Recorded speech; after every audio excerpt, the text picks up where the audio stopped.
সবাইকে good morning. আজকে তো সানডে, আর তোমরা তো নিশ্চয়ই জানো আমি কিন্তু সানডের দিনে ঘুম থেকে উঠতে অনেক বেলা করে ফেলি।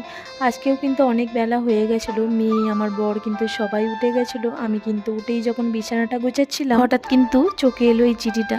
আজকে জানো তো মাদার্স ডে, আমার মেয়ে ওটা জানতো, আমি কিন্তু একদম ভুলে গেছিলাম। আর ও কিন্তু আমার পাশেতেই এই চিঠিটা লিখে আর আমাকে এই লেটারটা বানিয়ে দিয়ে গেছিলো। সত্যি বলতে কি, আমার মেয়েকে আমি অনেক ভাগ্য করে পেয়েছি, ভগবান করে কারোর নজর না লাগুক। আমার মেয়ে কিন্তু আমাকে এই সমস্ত সারপ্রাইজগুলো এত দেয়, বলতে পারো আমার মেয়ে কিন্তু আমাকে প্রচণ্ড ভালোবাসে। আমি জানি প্রত্যেক মেয়েই তার মা বাবাকে ভালোবাসে, কিন্তু আমার মনে হয় আমার মেয়ে আমাকে যেভাবে যত্ন করে ভগবান হয়তো আমাকে একটা কেয়ার করার লোক পাঠিয়ে দিয়েছে।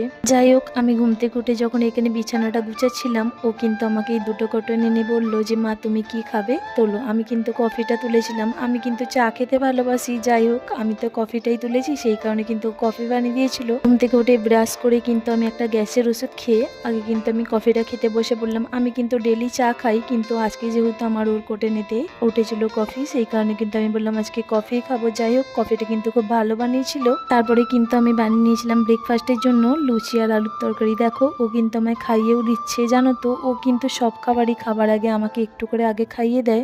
আমাদের এলাকায় এক জায়গায় কিন্তু হরিনাম হয়েছে, হরিসভা বলে, সেখান থেকে কিন্তু হরিনামের প্রসাদ এসছে। সেই প্রসাদটাও কিন্তু সবাই মিলে একটু করে খেয়ে নিলাম। আর আমার কিন্তু একটা পার্সেল চলে এসেছিল তার মধ্যেই। তারপর কিন্তু স্নান করে আমি পুজোটা সেরে সেই পার্সেলটা খুলে কিন্তু পার্সেলটা ফিটিং করছিলাম। যাই হোক, কে কোনখান থেকে আমার ভিডিওগুলি দেখছো, আমার ভিডিওগুলি কেমন হচ্ছে তোমরা কিন্তু কমেন্ট করে জানিও। আর জানো তো, এটা হচ্ছে আমার মেয়ের একটা স্টাডি টেবিল। স্টাডি টেবিলটা ফিটিং করতে করতে অনেকটা বেলা হয়ে গেছিলো। তারপর কিন্তু খিদে পেয়ে গেছিলো, সেই কারণেই কিন্তু খেতে এসে গেছিলাম। আজকে রান্নায় বানিয়েছিলাম ভাত, মাছের ঝোল, করলা আলু ভাজা, পনিরের তরকারি।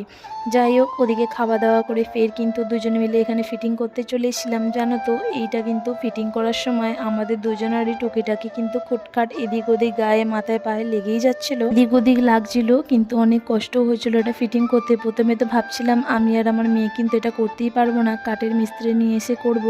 যাই হোক, আবার আমার মাথায় লেগে গেছিলো। আমার মেয়ে কিন্তু হাত বুলিয়ে একটু আদর করে দিচ্ছিল।